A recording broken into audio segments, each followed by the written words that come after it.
Some people believe beagles should not be subjected to endure experiments and tests for medical purposes. Other people believe that these tests are necessary to ensure things like pharmaceutical drugs are safe for public consumption.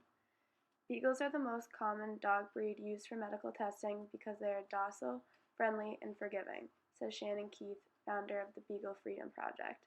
They are not known to bite researchers while they're being injected or having tubes put down their throat. They are also the perfect size, not too big, not too small.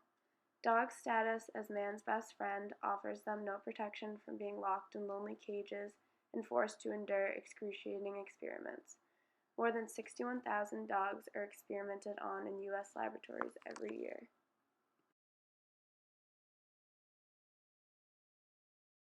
Pharmaceutical companies have two reasons to test on beagles. They want to see if the drugs are effective, and the FDA wants to know if there are going to be toxic side effects. A lot of what pharmaceutical companies are testing for is the benefit of regulatory agencies. Toxic effect to the liver is a big one, but the regulatory agencies are still interested in seeing data from the animal tests. People argue that we live in a society that demands absolute safety in everything, from food to medicines. Sometimes the only way researchers can conduct tests to ensure the safety is to conduct experiments on animals. Huntington Life Sciences Managing Director and Chief Executive Brian Cass states that all of the work that is done in HLS's labs is governed by probably the toughest piece of legislation governing research everywhere in the world. The researchers at HLS always ask before beginning a project if the objectives of the study can be met by using non-animal studies. If they cannot, then they must explore the option of using animals in their research.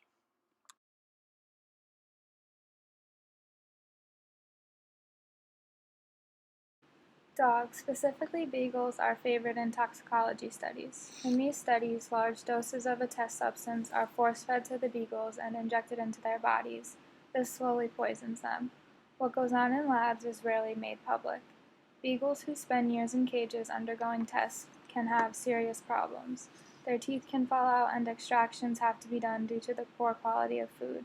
They are fed what is referred to as laboratory chow. Their coats get dull and fall out.